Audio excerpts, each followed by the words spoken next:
Dans cette deuxième vidéo sur le thème « La religion est-elle source d'intolérance et de conflit ?», nous allons nous poser la question « Mais que faire avec la religion ?» Si la religion est bien souvent un combustible qui alimente le feu de la haine, que faire avec elle?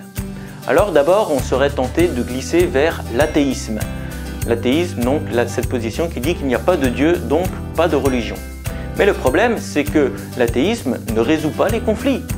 Nous pouvons voir dans les sociétés communistes, soit soviétiques, soit cambodgiennes, soit chinoises, qui étaient basées sur des idéologies athées, que cela n'a pas empêché les nombreuses intolérances, les nombreux conflits et les nombreuses violences envers leur propre peuple.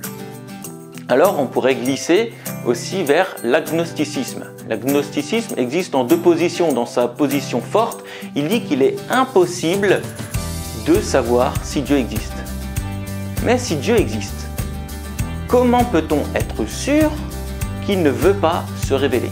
Cela dépasse un petit peu notre compréhension. Dans sa version la plus faible, l'agnostique va dire « je ne me prononce pas ». Mais l'existence de Dieu est la question la plus fondamentale de la vie.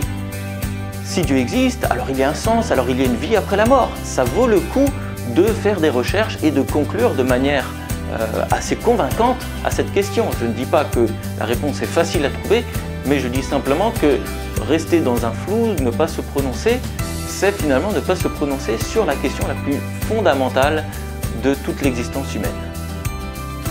Alors on pourrait aussi glisser vers le relativisme en disant toutes les religions ont la vérité.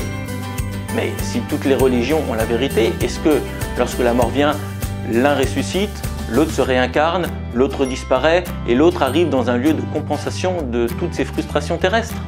Cela n'est pas cohérent. Au final, comme le souligne le journaliste britannique John Gray, le problème vient du cœur de l'homme. Il dit ceci: la faute n'est pas à la religion, pas plus que la science n'est coupable de la prolifération des armes de destruction massive ou la médecine et la psychologie du perfectionnement des techniques de torture. La faute est dans l'intraitable animal humain.